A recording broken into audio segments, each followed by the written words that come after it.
Hi guys, welcome to another episode of Behind the Music. This time I'm talking about my new track, a song for two Sansulas, which is out now.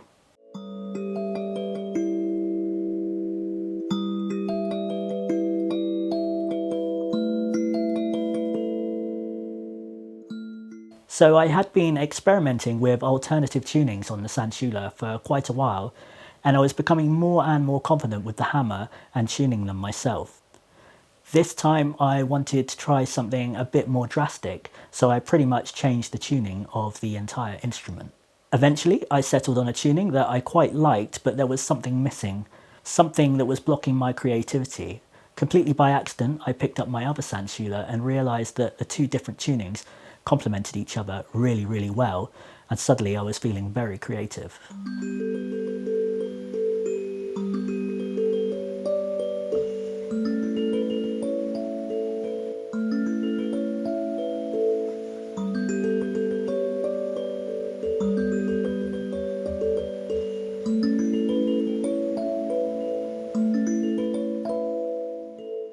That was the first sketch of an idea I had put up on Instagram on the 3rd of February, and it took me until July 9th to finally finish and release it. Let's just say I was having a few issues.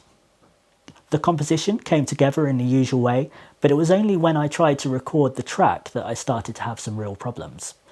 The first time I recorded it, I decided to play to a click track, but when I went to do the edits, I realised that the tempo wasn't quite right, and I could hear myself pushing and pulling the timing. This was no good, so I waited for another quiet weekend to try again. This time I decided to ditch the click track and play it a little more relaxed and free. On listening back, I was much happier with the results and I was ready to start the editing. However, after I had finished the editing process, there was something that was starting to annoy me, and I realised that some of the notes on the Sansula were ever so slightly out of tune, and once I'd noticed it, I couldn't unhear it. I downloaded a free trial of Melodyne and tried to correct it in post, but it soon dawned on me that I would have to get the hammer out again, tune it properly, and then re-record it for a third time.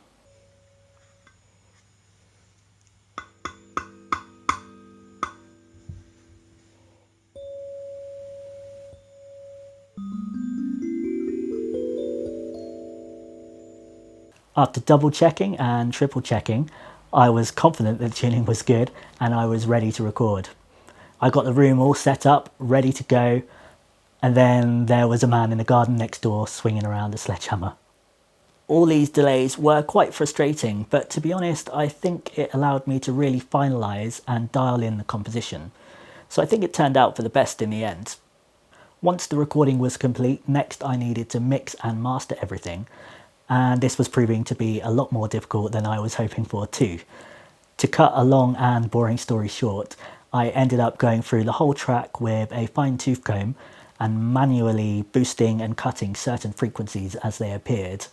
Needless to say, a month or two later, I was finally happy with the mix, and A Song for Two Sansulas is out now on all platforms.